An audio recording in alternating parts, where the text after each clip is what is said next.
नमस्कार मित्रों, मैं जगदीश चंद्र, संस्थापक आयुर्वेदिक संस्थान 219 मऊटी अंडनी करेल मैनपुरी उत्तर प्रदेश की तरफ से आप लोगों को सादर प्रणाम करते हैं।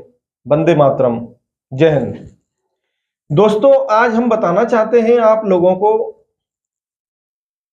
कि कैंसर की गांठ या कैंसर का अल्सर या छाला, कैंसर की गांठ, कैंसर के अल्सर या कैंसर के छाले में और नॉर्मल गांठ, नॉर्मल अल्सर और नॉर्मल छाले में अंतर क्या होता है। एक अनुमान कैसे लगाया जा सकता है कि अगर किसी को गांठ है तो वो कैंसर की हो सकती है या नॉर्मल हो सकती है। इससे मतलब पता कैसे लगाया जा सकता है, तो इसमें हम आपको बताने की कोशिश करते हैं कि अगर बगैर जांचों के लगभग 95% ये जो हम आपको तरीका बताने के लिए जा रहे हैं वो एकदम सटीक निकलता है। और वैसे तो एक्यूरेट तो बायोप्सी द्वारा और जो मार्कर टेस्ट होते हैं, ब्लड द्वारा जांचें होती हैं, उसी की बात पता चल पाती है। लेकिन लक्षणों के हिसाब से 95% पूरा क्लियर पता चल जाता है कि ये गांठ कैंसर की है या नॉर्मल है। तो हम आपको कुछ लक्षण बताते हैं। अगर ऐसी किसी को समस्या है, इस प्रकार का किसी को गांठ है या अल्सर है या छाले हैं, तो उससे अनुमान लगाया जा सके कि ये किस दिशा में जा सकते हो आप, और उसके बारे में बिल्कुल लापरवाही न करें और जल्दी से जल्दी उसको जांचों के द्वारा डॉक्टर से मिलके उसको जांचें करा के और पता लगाया जाए कि ये किस तरह का अल्सर है। तो जो लक्षण हैं वो हम आपको बताते हैं।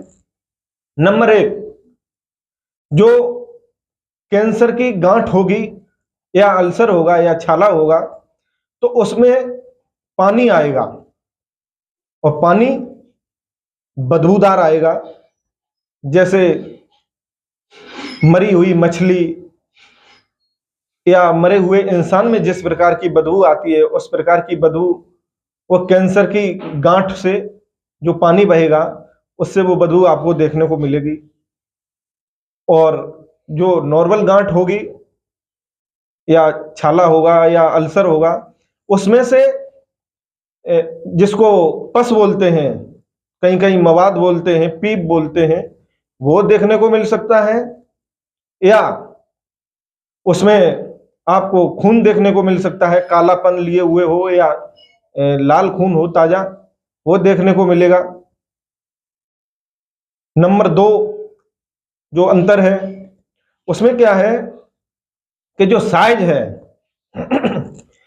जो कैंसर का साइज होता है वो राउंड फिगर में नहीं होगा देखने में सुंदर नहीं होगा, वो एक डिसबैलेंस, उल्टा पुल्टा, जिस तरह से आपने देखा हो कि कहीं दीमक खेतों में या किसी जड़ के नीचे से जब दीमक निकलती है तो उसका टेढ़ा मेढ़ा जो साइज होता है, उल्टा पुल्टा, उस तरह का वो साइज लिए हुए होगा बॉडी में कैंसर। और जो नॉर्मल गांठ होती है तो वो एक राउंड फिगर में होती है, बिल्कुल देखने में सुंदर लगेगी और थोड़ा लालपन लिए हुए होगी, आकार में गोल साइज में होगी, नॉर्मल साइज में होगी, टेढ़ी मेढ़ी नहीं होगी, और जो उसमें लालपन लिए हुए होगी नॉर्मल गांठ।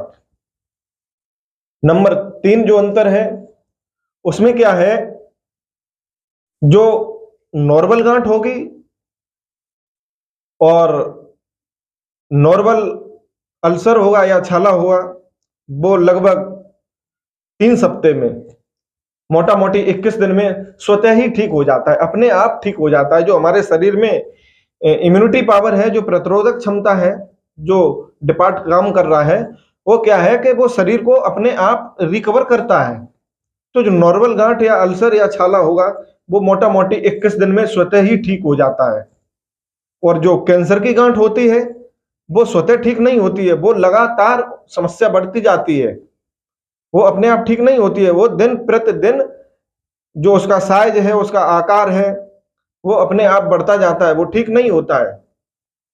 और जो नंबर 4 अंतर है, कैंसर की गांठ में एक स्पार्किंग होती है, जिस प्रकार से देखा हो कि एकदम झटका सा लगता है, दर्द तो होता ही है, और दर्द इस प्रकार से होता है कि कभी कम होता है, कभी एक साथ झटके के साथ दर्द होता है, जैसे करंट लगता है, किसी को एकदम झटका लगता है, स्पार्किंग होती है, इस प्रकार का असहनीय दर्द होता है कैंसर में।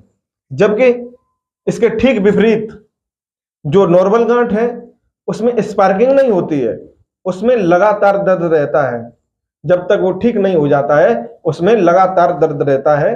और जबकि कैंसर में एक स्पार्किंग के साथ, झटके के साथ दर्द होता है।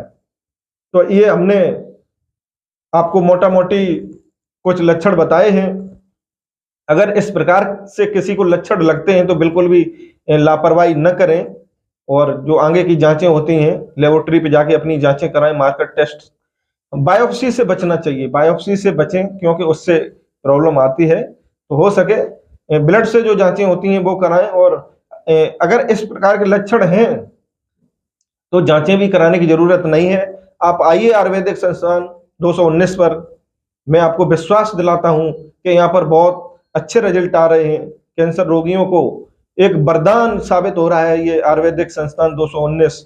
यहाँ पर जो औषधि दी जाती है उससे 8 दिन में आपको रिजल्ट मिलना शुरू हो जाता है। तो इसलिए आप देरी न करें, अगर किसी को ऐसी प्रॉब्लम है तो आइए संस्थान पर।